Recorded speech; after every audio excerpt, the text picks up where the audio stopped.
Assalamualaikum warahmatullahi taala wabarakatuh.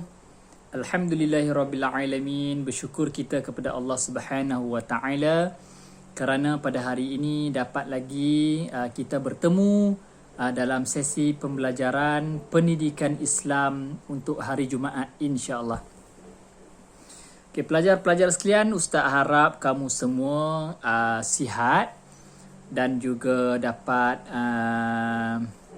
memberi tumpuan kepada video yang Ustaz mengajar pada hari ini. Ustaz nak kamu dengar sampai habis, insya-Allah kamu akan faham dan kamu boleh memahami dengan baik insya-Allah. Baik. Pada hari Isnin baru-baru ini, Ustaz ada bagi satu kerja kepada kamu supaya kamu baca dan juga salin ciri-ciri alat beristinja, betul kan? Okey, tak apa. Untuk hari ini, Ustaz tak suruh kamu buat latihan. Ustaz tak suruh kamu salin. Ustaz hanya minta kamu tonton video Ustaz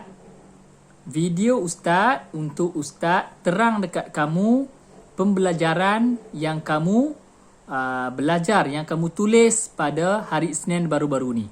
Okey, baik, boleh? InsyaAllah, Ustaz akan teruskan. Okey, Ustaz akan teruskan. Pada hari ini, kita akan belajar tentang ciri-ciri alat beristinja. Okey, minggu lepas kamu dah salin kan? Minggu lepas pula silap. Hari Isnin baru-baru ni, kamu sudah salin kan? 4 ciri-ciri alat beristinja. Okey. Minggu lepas kamu telah belajar tentang alat-alat beristinja, betul kan? Selain daripada air kan? Selain daripada air, ada macam-macam lagi benda yang boleh kamu gunakan untuk beristinja. Contohnya macam kayu, batu, tisu dan lain-lain. Okey? Dan lain-lain. Dan pastikan alat-alat yang kamu guna untuk beristinja itu adalah alat yang bersih. Maksudnya alat yang bersih daripada najis. Okey, baik. Sekarang Ustaz nak terang kepada kamu ciri-ciri alat beristinja. Okey, ciri-ciri alat beristinja. Macam mana kita nak cari alat-alat yang boleh kita gunakan untuk beristinja? Ni yang pertama. Yang pertama, benda itu mestilah kesat. Okey, maksudnya benda tu bukan licin. Kalau benda itu licin, kita tak boleh gunakan dia sebagai untuk alat beristinja. Okey? Benda tu mestilah kesat. Kesat ini bermaksud kasar. Okey, kasar seperti batu kasar kan? Okey, batu. Kemudian contoh lagi kertas. Kertas kan dia macam kasar sikit. Dia boleh serap air, dia boleh serap benda-benda yang cair. Itu dinamakan benda yang kesat. Okey, itu yang pertama. Pertama tadi tu Ustaz ulang tadi itu apa? Mestilah benda yang kesat. Okey. Kemudian yang kedua, okey, pelajar-pelajar sekalian, yang kedua adalah bukan benda yang dimuliakan. Okey, kamu boleh tengok dalam buku teks kamu muka surat 75. Yang kedua, benda yang bukan dimuliakan. Maksudnya, benda yang kita nak buat cuci najis tu, istinja tu, maksudnya bukan benda yang mulia. Benda yang mulia ni apa? Makanan. Kan? Okey, makanan ataupun benda yang mulia lagi. Benda yang kita tak boleh buat main-main. Makanan tak boleh tau. Kita ambil roti, kita ambil roti sandwich, kemudian kita beristinja. Sapu najis kita, tak boleh. Walaupun benda tu kesat, boleh menghilangkan najis, tetapi tidak boleh disebabkan apa? Sebab benda tu adalah mulia, makanan, benda untuk kita makan, rezeki untuk kita makan. Kenapa kita nak buat benda yang kotor? Jadi itu yang kedua, benda tu mestilah benda yang bukan dimuliakan, benda yang bukan untuk benda yang bukan benda yang baik lah. Okey, bukan benda yang baik. Kemudian yang ketiga bersih dan suci benda yang tadi itu mestilah benda yang bersih dan suci. Kita nak beristinja tu maksudnya kita nak cuci najis. Disebabkan air tak ada, kita tak boleh nak guna air.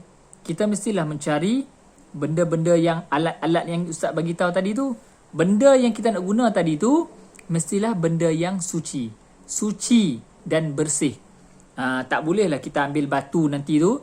Batu yang kita ambil nanti tu, batu tu bekas terkena najis, terkena tai anjing, terkena tai kucing. Kemudian kita nak cuci pula kemaluan kita. Tak bolehlah macam tu kan. Sebab apa? Sebab benda tu adalah benda yang kotor. Pandai. Okey, bagus. Kemudian yang terakhir sekali, yang keempat. Tak banyak, 4 saja. Ustaz nak kamu tengok video ni sampai habis, 4 saja, insya-Allah kamu akan faham.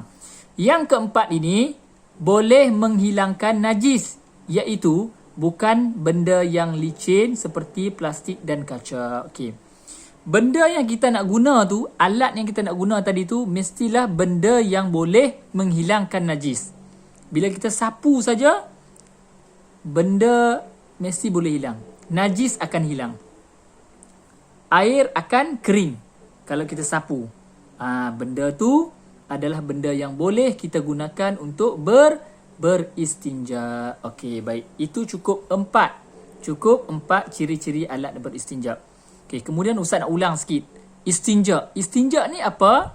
Istinja ni ialah maksudnya bersuci. Sebagai contoh, kita kencing.